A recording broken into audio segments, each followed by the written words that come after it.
Mina.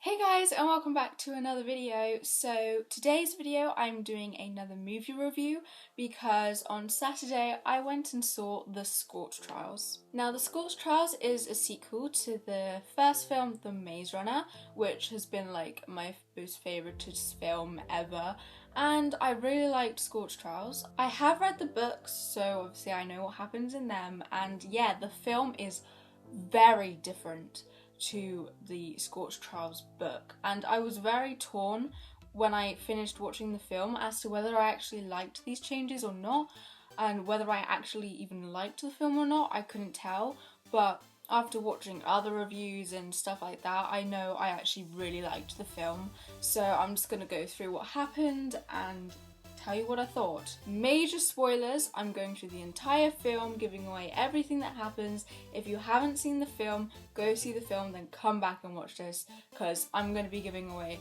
very big spoilers in this video. So the Scorch Trials starts straight off where the Maze Runner finished. So we see them getting out of the helicopter and going into this wicked base. I mean, we aren't supposed to know it's wicked at the start, but it turns out that it is still wicked. Very different because there's more than one maze in this one. And I loved how they introduced Eris. He's like my second favourite character, Newt being my first. But I really loved Eris in this film. They did kind of take away some of his role a bit, but I still really liked him. And I liked the scenes at the start with Thomas and Eris kind of looking around and finding out what's actually happening.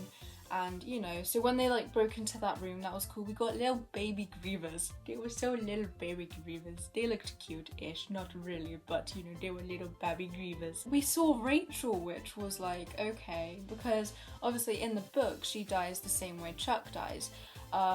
So I wasn't expecting to see her in this film. So when we actually did see her, like, oh, the way Eris was like, just like, it's Rachel and stuff, I'm like, oh my god, like, I felt so sorry for Eris. He must have been heartbroken, especially when they're like, he seemed okay-ish at the time, but then when they walked back to the like dorm that the others were staying in and they were like trying to find out what was happening, Eris looked like he was going to cry, and I like wanted to cry, and I was like, oh my god, no, Eris, oh my god, it's okay. But yeah, so then they escape from Wicked, which again is different to the book, because in the book Wicked make them go in the Scorch. This time they actually escaped, like they weren't supposed to go in the Scorch, but it was very action-packed and exciting and intense, and the escape was different but cool, basically. So the Scorch looked so good. The graphics in this film were amazing, and you know, like, it was cool just seeing them in the Scorch and everything that happened. The Cranks, when we first see them in the mall, oh my god, they are so creepy and scary, but they are so awesome. They are more zombie-like than I would have thought, having read the book. I don't actually mind them like that. The only thing I would have wanted is them to talk, like the bit in the book where it's like, Rose took my nose, I suppose. Like, that would have made them 10 times creepier if they actually spoke words rather than yelling and screaming and stuff. Then Winston gets attacked and he kind of ends up dying. I preferred his death in the film, definitely, because in the book we don't actually know what happened to him. He kind of got attacked by a flying, decapitating metal ball and then kind of went missing during the storm. In this one he gets attacked by the Crank. It turns out that he's not immune, so he gets the flare and then he kills himself. But I didn't know, because that was foreshadowing for the death cure, because it was Newt who gave him the gun and stuff like that. So that was, you know, it was definitely a sadder death than his death in the book. I wasn't really fussed about his death because I never felt anything towards Winston, so I was like, oh, okay then. But the foreshadowing I was not okay with. So then we have the storm scene, and that was actually, this part of the film was actually very much like the books, because obviously the way they had Mina struck by lightning, that was like in the book, because in the book obviously we're in Thomas's point of view, so we see that the lightning strikes and he gets thrown back, and then once he recovers he then realises that actually Mina took the full blow, which is how it happened in the film. And that scene was so good. Like, oh, Mina is so sassy and awesome in this film. Like, the thing is just like, what happened? You've been struck by lightning. Oh, Like, he does not care.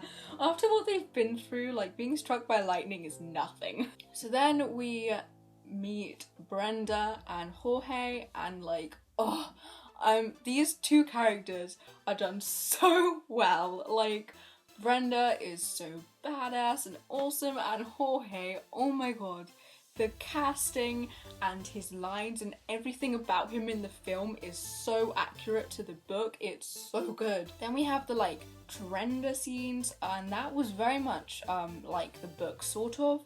I mean, they got separated from the others, and then they ended up in these underground tunnels where they had to run from cranks, which is like what happens in the book. And but you know, then they go outside and end up in this building. But I absolutely loved those scenes. They were very fast paced, but it was really intense. I was like on the edge of my seat the entire time, and you know, it was cool. Then we get the crank party scene, and this is something that happens in the book, and I was very glad to see it in the film. The way they did it in the film as well, it was just like I had imagined in the book. When Thomas started hallucinating, like, oh god.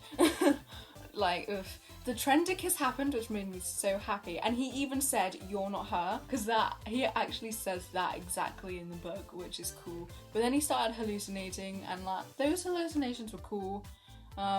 Except the newt one, because I was just like, oh my god.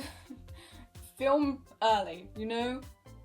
You're a film early. You do not need to show us that. Film early, okay? We will see it in the next film. You do not need to see it now. So, you know, I did not like seeing crank nudes at all. But it was cool. That was a griever. That was cool. I liked the grievers. They were really awesome in the first film. One thing different from the book that I was really upset with is Thomas getting shot wasn't in the film. That was one of my favourite parts in the Scorch Trials book. Like, literally, those few chapters where they save Thomas and Brenda from the crank party place, get out, and then one of the cranks shoots Thomas, and then Wicked actually come in and take Thomas and save him and then put him back in the Scorch with everyone. Like, I really liked those chapters in the book, but it wasn't in the film, and I was so upset about that because I remember specifically when I was reading the bit where Thomas got shot, the whole time I was thinking, oh my god, I cannot wait for this in the film because it's going to be so awesome. And then it wasn't in the film, and I was really upset about that. So then they have to try find the right arm, which again, the film early, the right arm aren't till Death Cure. So I've been told. I haven't read all of Death Cure, I'm like 20 chapters in, so I haven't gotten to that bit yet. But, you know, and why is Bertha a truck? They have vehicles now to drive around in the Scorch because they don't have that in the book. I mean, it was kind of cool. That was a fun scene, but it's still very different to the book and stuff. And literally the film from now on is pretty much completely different to the book. So then they kind of run into the right arm, but then the Group B reunion with Aris, Harriet and Sonia. Oh, it is the cutest thing ever. Oh my god, so cute.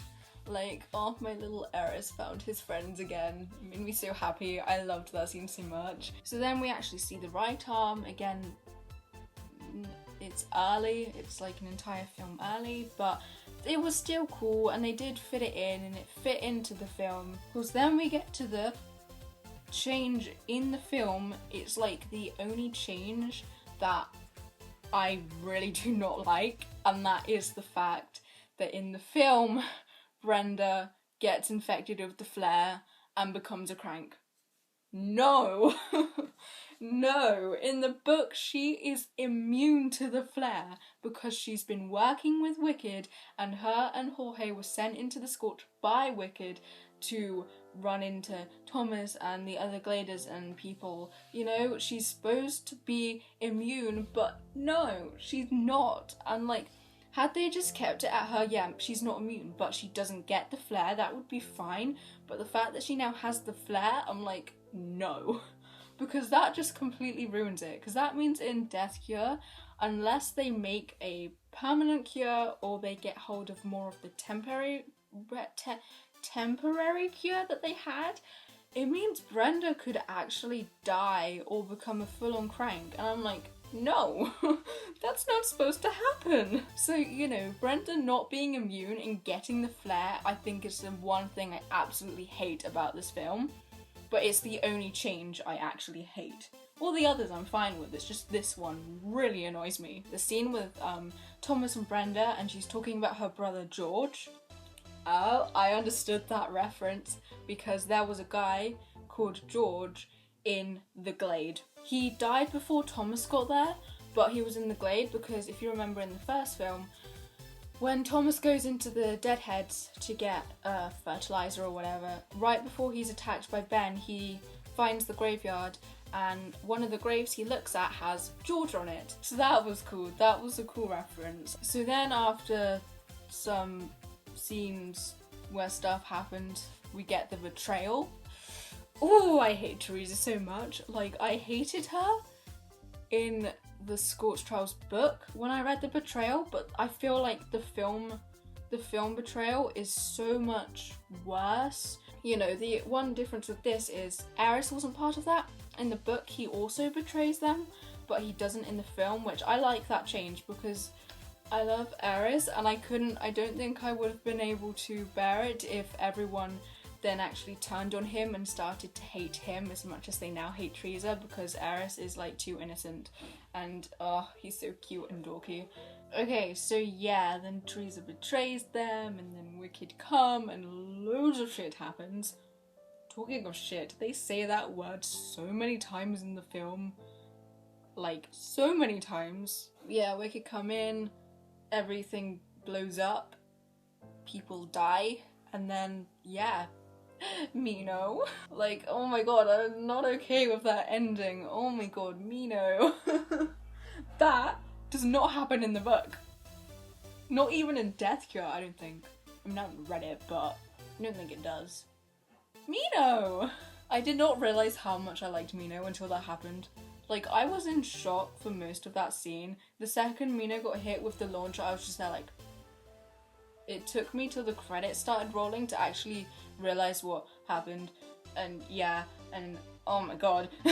Like, I was not prepared. I did not see that coming. They gave us no warning. Doesn't happen in the book. Mino. I guess the only good thing about that ending now is I really want Death Cure. Like, because before Scorch Trials, before I saw the Scorch Trials film, I would have been okay if Death Cure didn't come out for like another 5 years, because moot. But now, because they've got Mino, I want to go see Death Cure tomorrow. I want to know that Mino is okay. Like, I swear to god, if they kill off Mino, I will rage, because that does not happen in the book. And I only want them killing off people that get killed off in the book. I mean, if they, if they decide not to kill off some people, take Newt for example, that would be absolutely fine. Like, page 250 doesn't have to happen in the film. It could be a good ending. But yeah, I'm so like, what? Like, it's not sinking in. Like, they actually have Mino and it's like, oh my god. So that's like the film and my thoughts. Other stuff that happened, well, I did cry. I cried a total of 5 times at this film. I cried the second the film started. I cried at the end, obviously. And then I cried when I saw Crank Newt. And I cried both times Newt called Thomas Tommy. He called him Tommy. Oh my god. Like, I was really hoping he would. And I knew he was going to when going into the cinema, because apparently that doesn't class as a spoiler, so everyone on Instagram and Tumblr was saying it without warning people. But, like, he said it twice. Twice! It made me so happy. Like, the first time was when they were in the mall and Newt gets attacked by a crank and then Thomas saves him. So then Newt's like, thanks Tommy. So I was like, oh my god. And then the second time is when they're like talking about Albie and Winston and Chuck, and then Newt talking to Thomas is like, he'd be proud of you, Tommy. Like, that one especially got me because it was just, like, such a beautiful scene, and it's just like, Tommy! Newt also said bloody at one point, which made me happy. I mean, he only said it once, but oh well, he said it, didn't he? Because in the book, that's like the only thing he ever says. But yeah, that is pretty much it. I mean, this has been a very long review, I'm so sorry. But yeah, so you know, despite all the changes and stuff, I mean, there are some changes I don't like, some I do. Really, the only change I don't like is the whole Brenda not being immune chained. The rest I am alright with. But you know, overall, I really liked the film, and I think I preferred it to the first one. I'm still slightly unsure of that, but I think I preferred it to the first one. If I had to rate it, I'd probably give it 5 stars, and yeah, it's really good. I know it's different to the book, but the changes are good mostly, and it does work. It's just annoying what's left out and bits of it, but you know, I mean, it's unpredictable. Like, I didn't go into that cinema knowing what was going to happen because it was so different, and so it still had that element of surprise to it, especially the ending, because oh my god, Mina. But yeah, so it's a good film and you should all go watch it. Okay, that's the end of this review. I know it's been long, but yeah, I liked the film. Yeah, but yeah, so I will see you guys all next week with another video. Bye! It's my birthday on Thursday. I'm turning 16. Whoa! Me no. Ah.